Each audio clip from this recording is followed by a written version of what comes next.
혹시 코로나 전에 마라톤 하는 거 TV로 보셨습니까? 이 마라톤 출발하기 직전부터 수십만 명이 모여서 그 출발 대기선 앞에 서 있는 것을 볼 수가 있습니다. 그렇게 10분이 지나고 20분이 지날 때 그 20만 명, 30만 명이 되는 수많은 사람들이 어떻게 돼요? 다 사분오열 흩어지게 되는 것입니다. 다 나눠지게 되는 것이고 갈라지게 되고 결국에 남는 사람들은 수십 명밖에 안 된다라고 하는 것입니다. 2024년 이제 시작한 지 한 달이 좀 넘었는데 우리들이 하나님이 주시는 그 말씀과 또 은혜를 사모하지 못하여 벗어나진 않았는지, 은혜의 자리를 놓치고 있지는 않았는지 다시금 점검할 수 있는 우리 사순절이 다 되시기를 바랍니다. 심리학자들은 20일간 노력하고 애쓰면 무엇이 회복되냐면 마음이 회복된다라고 말해요. 생각이 회복된다라고 말합니다. 관계가 회복된다라고 말하고 있습니다. 그러나 우리의 심령을, 우리의 관계를, 우리의 마음을, 우리의 생각을 회복시켜 주시는 분은 우리 한 분인 줄로 믿습니다. 이 사순절 기간을 어떻게 보내실지 여러분 계획을 세우셨습니까? 우리 담임 목사님 말씀하신 것처럼 기도하는 시간 내가 놓치지 않으리라. 말씀 통독과 말씀 필사를 통해서 내가 말씀 붙잡으리라. 그리고 내가 전도하리라. 더 나아가서 내가 이전에 행하지 못했던 선한 일들로 내가 도전하며 행하리라. 여러분 그런 선한 마음들이 저와 여러분에게 있기를 바랍니다. 하나님은 우리가 죄 가운데 있을 때 이렇게 말씀하십니다. 오늘 읽진 않았지만 호세아 5장 15절의 말씀입니다. 호세아 5장 15절 같이 볼까요? 같이 읽겠습니다. 그들이 시작.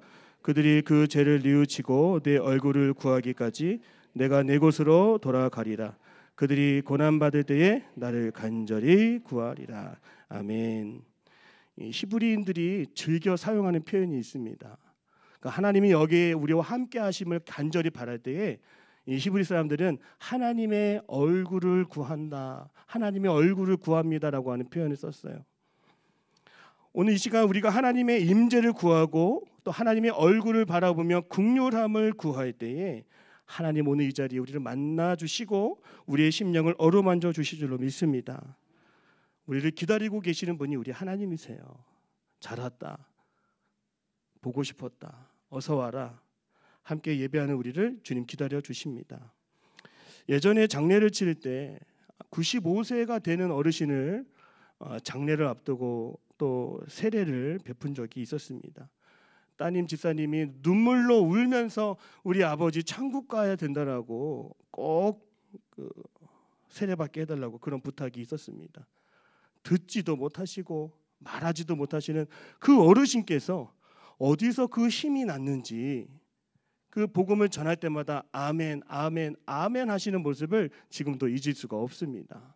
95세의 세상을 떠나기까지, 저 천국에 올라가기까지 하나님은 그 영혼을 기다리고 계셨구나. 저는 그것을 생각할 수가 있었습니다.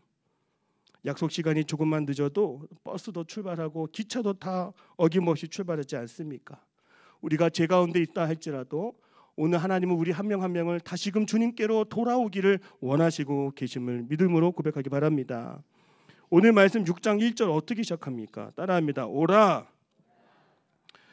자, 우리가 지금 죄 가운데 있다 할지라도, 연약함 속에 죄로 인하여 또 넘어졌다 할지라도, 내가 부족하고 실패하고 또 염려가 되는 상황이 많을지라도 하나님은 끝까지 우리를 예배의 자리로 부르고 계신다는 거예요.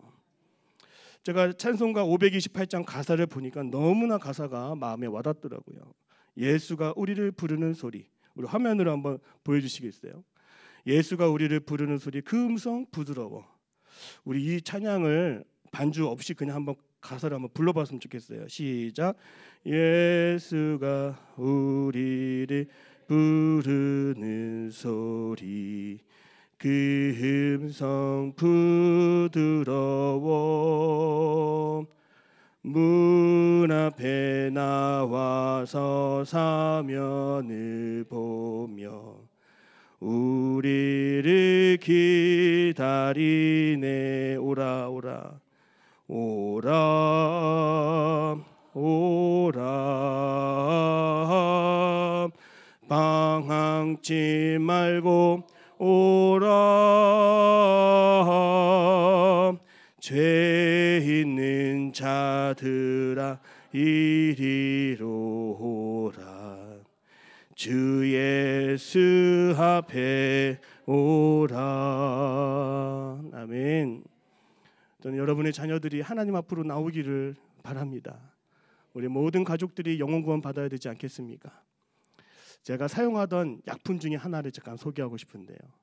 이 약품을 사용하면 집안에 숨어있는 바퀴벌레들을 다 잡을 수 있는 약입니다. 이 제품의 이름은 오라오라예요. 바퀴벌레를 잡는 좋은 약입니다. 지금도 판매하고 있어요. 뉴 오라오라도 나왔어요. 개미도 잡고요, 바퀴벌레, 숨어있는 좀벌레 다 잡습니다. 여러분, 동네 말벌, 개미 다 사면에서 모이는 것도 다 불러드리고 있는 것도 있는 것처럼 오늘 이 시간 주님께서 우리를 이 자리로 불러주신 줄로 믿습니다. 우리를 자녀로 받아주시고 입양해 주셔서 하나님 나라 천국 백성 되게 하신 것 얼마나 큰 기쁨입니까? 예수께로 나아가야 거듭남이 있고 예수님이 품어주셔야 새로운 인생을 살아가는 줄로 믿습니다. 지난 2023년 말에 각 지역별로 뉴스를 보니까 10대 뉴스라고 하는 것이 있었습니다. 구리에서의 10대 뉴스, 제가 김포에서의 10대 뉴스를 봤어요. 동일하게도 1위를 차지했던 그 지역의 뉴스 제목이요, 구리시가, 김포시가 서울시에 편입될 수도 있다라고 하는 소식에 수많은 사람들이 설레이기를 시작했다라고 하는 것입니다. 편입이 됐어요? 안 됐어요?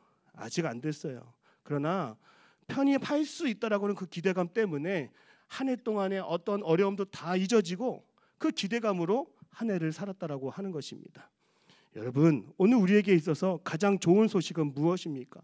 하나님이 우리를 불러주셔서 우리를 오라고 하여 주셔서 우리를 자녀로 편입시켜 주시고 하나님 나라로 불러주신 은혜가 우리에게 있는 줄로 믿습니다. 오늘 본문의 말씀 한 절 한 절을 살펴보면서 이제 사순절 우리가 어떤 마음으로 우리가 이 시간을 보내야 될지를 한번 생각해 보겠습니다. 우리 1절의 말씀을 우리 같이 읽겠습니다. 시작. 오라 우리가 여호와께로 돌아가자. 여호와께서 우리를 찢으셨으나 도로 낫게 하실 것이요 우리를 치셨으나 싸매어 주실 것입니다. 아멘. 호세아가 살던 북이스라엘이 멸망할 수밖에 없었던 것은 이들이 끊임없는 우상 숭배와 하나님을 신뢰하지 않는 그런 모습, 또한 성적인 타락 때문이었습니다. 하나님 내버려 두지 않으시고 이들을 때리시고 찢으시고 이들을 고치시려고 하셨죠. 북이스라엘을 깨우고 일으키기 위해서 채찍과 몽둥이로 사용한 나라는 바로 아수르였습니다. 그러나 오늘 성경 뭐라고 말씀하고 있습니까? 내가 너를 찢었으나 내가 너를 때렸으나 도로 고치시고 싸매어 주실 것이다. 사랑하는 성도 여러분, 우리가 주님께로 나아갈 수 있는 이유는 내가 어떠함에 있는 상황 때문도 아니라 우리를 받아주시고 우리를 사랑하여 주시는 하나님이 지금도 영원히 우리를 사랑해 주시기 때문입니다. 우리가 죄 가운데 너무나 무력하고 무너질지라도 여러분 낙심하지 않기를 바랍니다. 살면서 느끼는 것은 정말 힘들어도 아무리 다투고 싸워도 밥 한 술 뜨면 어디서 모르게 그 힘이 나오는 것 같습니다. 아무리 아내와 싸워도요, 한 이불 덮고 자면 다음날 아무 일 없는 것처럼 느껴집니다. 아무리 미워도 또 만나고 나면 아무 일이 없는 것처럼 정말 자연적으로 치유가 되는 것을 느끼게 될 때가 한두 번이 아닙니다. 아픔과 상처 가운데 있는 우리를 주님은 어떻게 만나주시겠다라고 해요? 2절 말씀 같이 보겠습니다. 2절입니다. 시작. 여호와께서 이틀 후에 우리를 살리시며 셋째 날에 우리를 일으키시리니 우리가 그의 앞에서 살리라. 아멘.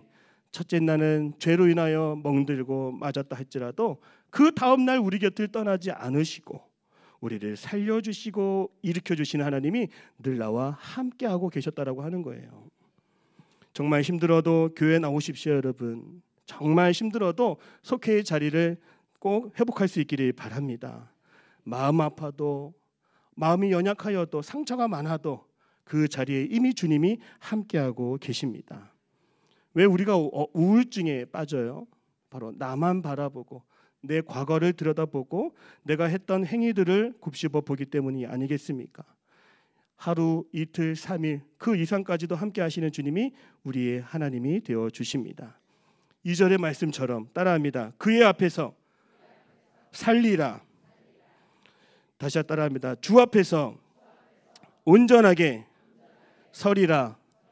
이렇게 다짐하시는 저와 여러분 되시기를 바랍니다. 저희 청년부에도 유치원 교사가 있어서 아주 재미있는 얘기를 들은 적이 있습니다. 언젠가는 그 유치원 교사인 청년이 재미있는 얘기를 했는데요. 유치원 선생들은 청각이 좀 발달된 것 같아요. 그러니까 부모가 그 아이를 키우는 엄마가 하는 목소리 톤과 목청을 이렇게 유심히 들여다보면 아이를 몇 명을 키우고 있는지를 알 수 있다는 거예요. 만약에 아이를 한 명 키우는 엄마는 이렇게 자녀를 부른다는 거예요. 아들 이렇게 부른다는 거예요. 아들, 애야 이리 와라. 얼마나 부드럽습니까? 왜요? 한 명이기 때문이죠. 귀합니다. 그런데 이 자녀가 둘인 사람은 조금 목소리가 달라진다라고요. 야 이리 와. 달라지지 않습니까? 그런데 셋째부터 있는 자녀들의 엄마는 이렇게 말합니다. 야 임마 죽을래? 빨리 와. 까불고 있어. 이러다 엄마 죽어. 엄마 피눈물 나게 할래? 그런 말들을 한다는 거예요. 성도 여러분, 오늘 우리를 사랑하시는 하나님은 우리를 하나밖에 없는 아들처럼, 우리를 하나밖에 없는 딸처럼 우리를 귀하게 여기고 계심을 믿으시기를 바랍니다. 따라하겠습니다. 내 아들아. 더 부드럽게. 내 아들아. 내 딸아. 여러분, 우리가 이 음성을 듣고 싶었던 건 아니겠습니까? 오늘 예배 자리 나올 때 사순절 기간 내내 이 따뜻한 하나님의 음성을 들으시기를 축복합니다. 주님께로 나와야, 주님께로 돌아와야 그 음성을 들을 수가 있다라고 하는 것입니다. 우리 3절 말씀 우리 같이 읽겠습니다. 시작. 그러므로 우리가 여호와를 알자. 심서 여호와를 알자. 그의 나타나심은 새벽빛같이 어김없나니 비와 같이 땅을 적시는 늦은 비와 같이 우리에게 임하시리라 하니라. 아멘.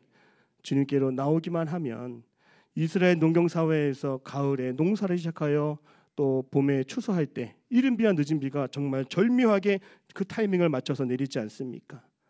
여러분, 하나님은 우리의 아픔을 아시고 연약함을 아시고 때에 맞는 은혜를 허락해 주심을 믿으시기를 바랍니다. 그래서 옆 사람과 이렇게 한번 도전하겠습니다. 주님을 만나면, 주님께로 돌아오면 풀립니다. 해결됩니다. 회복됩니다. 우리의 믿음대로 될 줄로 믿습니다. 4절의 말씀 우리 같이 읽겠습니다. 시작. 에브라임아 내가 내게 어떻게 하랴. 유다야 내가 내게 어떻게 하랴.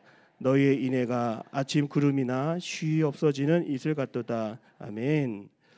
우리를 돌아오라고 말씀하신 하나님께서 두 번째로 요구하시는 것은 나와 사랑을 나누자. 인애를 얘기하고 있습니다. 4절을 보면 정말로 우리 이스라엘 백성들이 또 오늘 우리가 하나님과 나누는 사랑이 어떠했는지를 한번 점검해 보고 싶어요. 이스라엘 백성들은 하나님과의 그 사랑이 안개처럼 짧고 쉽게 지나가는 그런 사랑을 나눴다라고 하는 것입니다. 저는 젊은 시절에 해병대 학사장교로 이 군복무를 했습니다. 그래서 이 중위가 되고 대위가 될 때 저 전라도 장성에 가서 이제 고등 군사교육을 받아야 됐습니다. 그런데 제가 그때 지금 아내를 만나고 있었어요. 여러분, 일주일간 공부하고 금요일 날 퇴근하듯이 서울로 올라와서 제가 누굴 만났겠어요?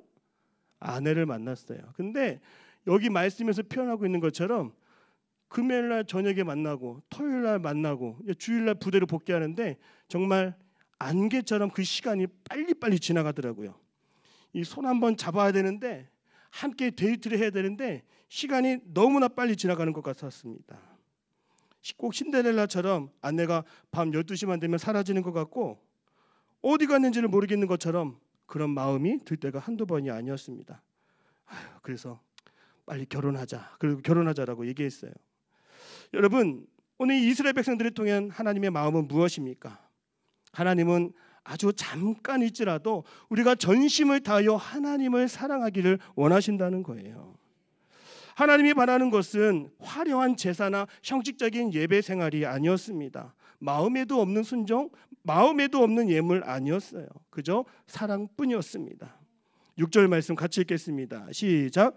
나는 인애를 원하고 제사를 원하지 아니하며 번제보다 하나님을 아는 것을 원하노라. 아멘. 하나님은 우리와 사랑을 나누고 싶어 한다는 것이에요.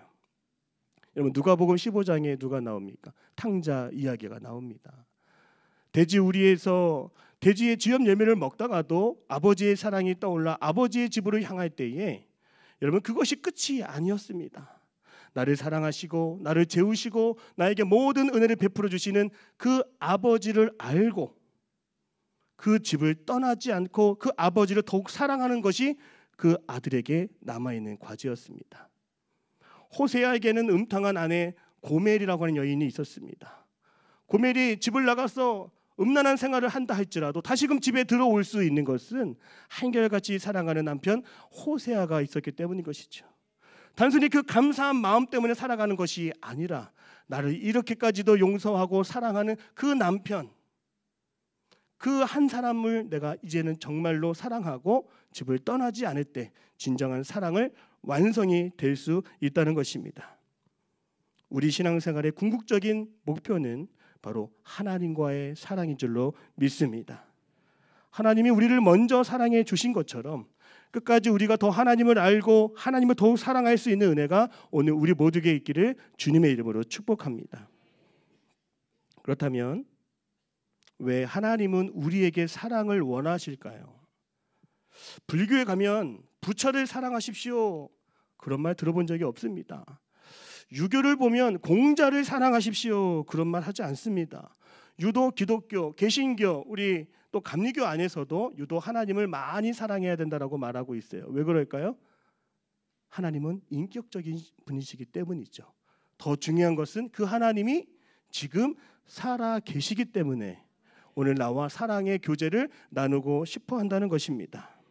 오늘 사순절에요. 다른 건 마음에 두지 않고 형식적인 건 마음에 두지 아니하고 그 살아계신 주님 내가 만나게 하여 주시옵소서. 여러분 기도할 수 있는 저와 여러분 되기를 바랍니다. 예수님은 자신을 3번이나 배신했던 나를 모른 척했던 베드로를 다시 찾아와 주셨습니다. 뭐라고 물으셨어요? 너 나를 사랑하니? 그래 베드로야 너 나를 사랑하느냐? 그래 베드로야 너 나 정말로 사랑하느냐? 예수님이 묻고 싶은 것은 오늘 이 시간에 예수님이 우리에게도 묻고 싶은 것은 너가 정말로 나를 사랑하느냐? 그 질문인 줄로 믿습니다. 주님을 사랑할 때 어떻게 돼요? 주님을 사랑할 때 그 사랑 안에서 주의 일을 감당하게 되는 거예요. 예수님 뭐라고 하셨어요? 베드로에게 내 양을 먹이라. 주님을 사랑하지 아니하고 봉사할 수 없는 것입니다. 주님을 사랑하지 않고 설교할 수도 없는 거예요. 주님을 사랑하지 않고 찬양할 수 없는 것입니다. 주님을 사랑하지 않는 그 마음을 가지고 어떻게 우리가 봉사를 하고 식당 주방 봉사 설거지를 할 수가 있겠습니까? 주님을 사랑하면 따라합니다. 주님을 사랑하면 놀라운 일이 벌어집니다.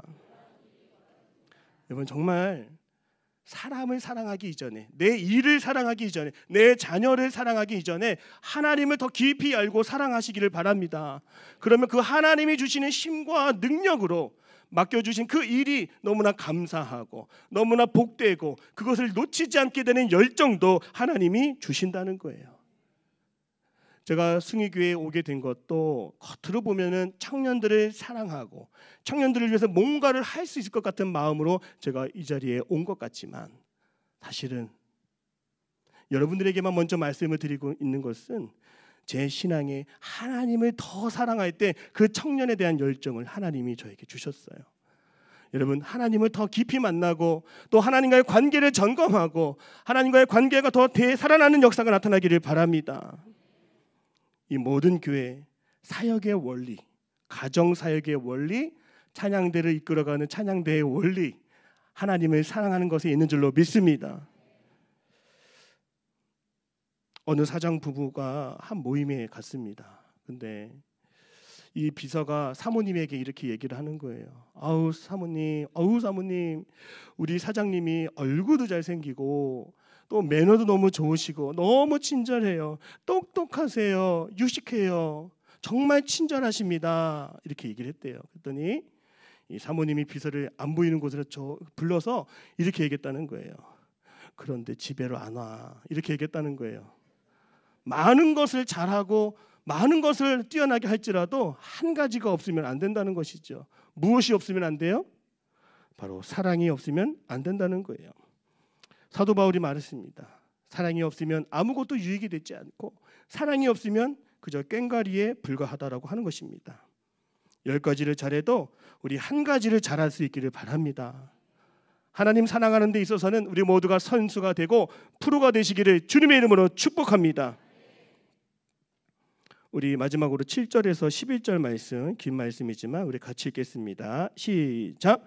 그들은 아담처럼 언약을 어기고 거기에서 나를 반역하였느니라.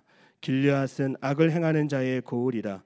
피 발자국으로 가득 찼도다. 강도떼가 사람을 기다림같이 제사장의 무리가 세겜길에서 살인하니 그들이 사악을 행하였느니라.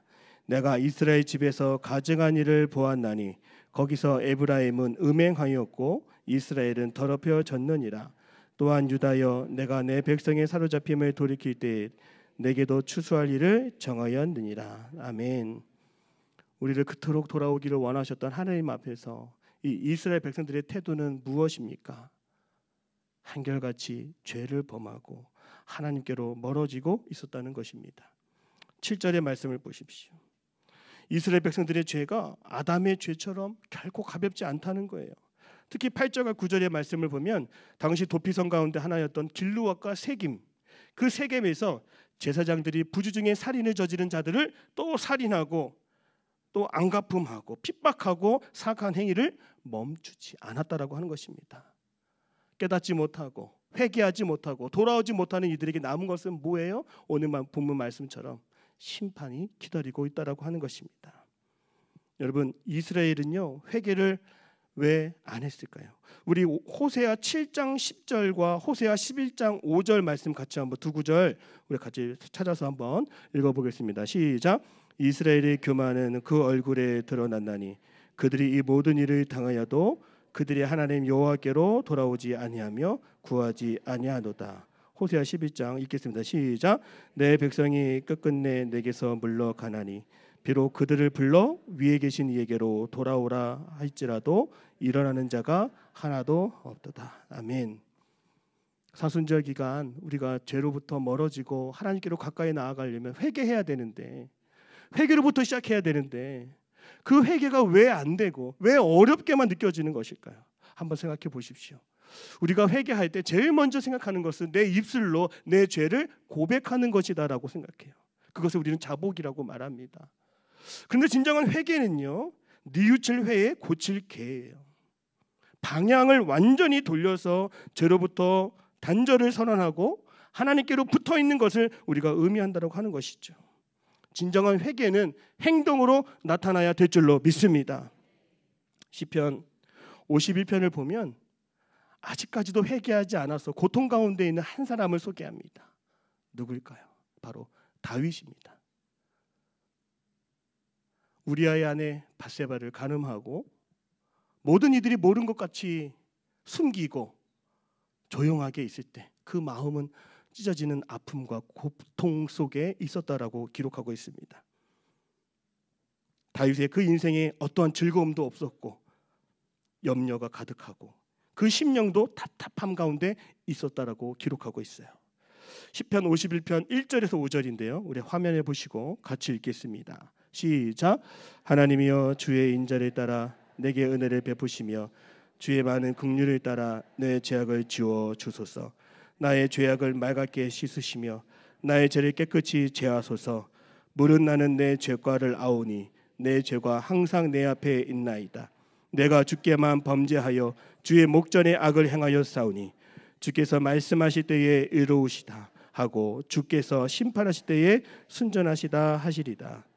내가 죄악 중에서 출생하였으며 어머니가 죄 중에서 나를 잉태하였나이다. 아멘.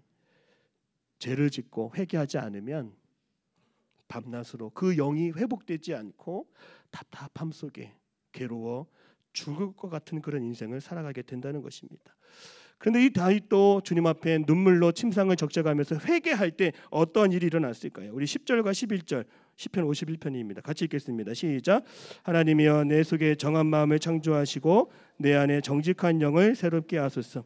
나를 주 앞에서 쫓아내지 마시며 주의 성령을 내게서 거두지 마소서. 아멘.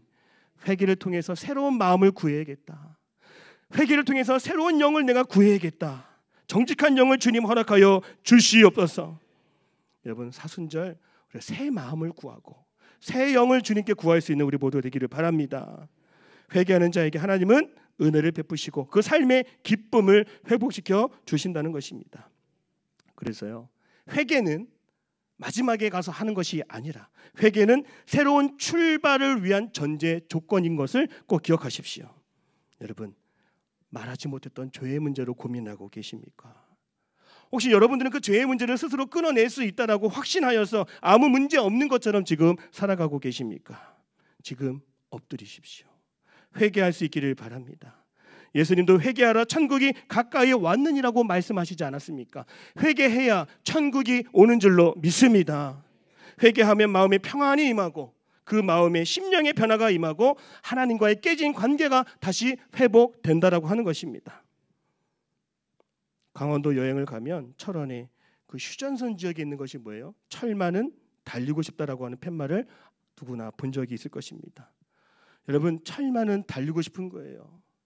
이미 철로는 깔려져 있습니다. 그러나 가지 못하는 거예요. 왜요? 휴전선이 가로막혀 있기 때문인 것이죠. 원래는 갈 수 있지만 가로막아서 못 가게 막아놓은 거예요.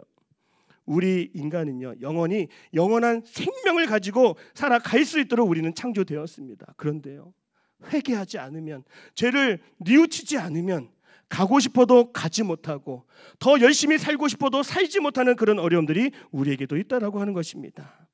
회개하지 않으면 길이 보이지 않고, 회개하지 않으면 더 잘할 수 있는 확신과 그 마음을 가질 수가 없게 되는 것입니다. 회개하지 않은 인생은 그저 끊어진 곳밖에 가지 못한다라고 하는 것을 늘 깨달으며 살아가기를 바랍니다. 죄로 인하여 영원히 죽을 수밖에 없는 우리를 위하여 주님은 그 막힌 담을 제거하시기 위해 예수님을 이 땅 가운데 보내주셨습니다. 사순절을 생각할 때 그저 십자가 고난만을 묵상하는 것이 아니라 십자가 고난 뒤에 십자가 부활의 영광까지를 생각할 수 있는 저와 여러분 되시기를 바랍니다. 회개하는 자에게, 돌이키는 자에게, 주님께로 나아가는 자에게 영원한 생명의 길이 다 열릴지어다, 열려질 줄로 믿습니다. 우리 사순절 기간 다른 것 아니라 하나님 더 사랑하고 죄로부터 멀어지고 하나님께로 나아가는 인생 되게 해달라고 우리 꼭 기도할 수 있는 우리 모두가 되기를 주님의 이름으로 축복합니다. 기도하겠습니다. 하나님, 사순절을 맞이하여 우리에게 회개가 필요함을 깨닫게 되었습니다. 주님은 우리를 오라 하시고 돌이켜 주시고 회복시켜 주시는데 아직까지 그 주님의 사랑을 알지 못하는 우리를 주님 용서하여 주시옵소서. 전심과 전력으로 주님께로 나아가 무릎 꿇고 기도할 수 있는 우리 가정, 우리 교회 되게 하여 주시옵소서. 새롭게 하여 주시고 회복시켜 주시고 하나님의 축복을 받는 사순절 되게 하여 주옵소서. 예수님의 이름으로 기도드립니다. 아멘.